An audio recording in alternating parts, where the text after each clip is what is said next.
How to download Bard AI 2024.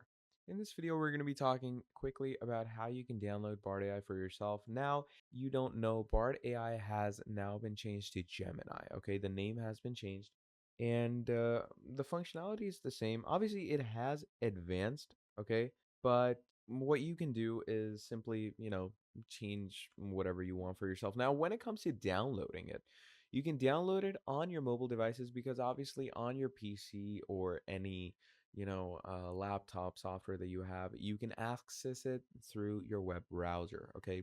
So in those cases, you don't need to download it. You can go ahead and access it however you want. If you want to download it, simply go over to your Google Play.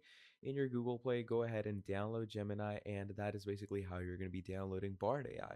So yeah, that's pretty much all there is for this video. Thank you for watching all the way till the end, and I'll see all of you in the next video.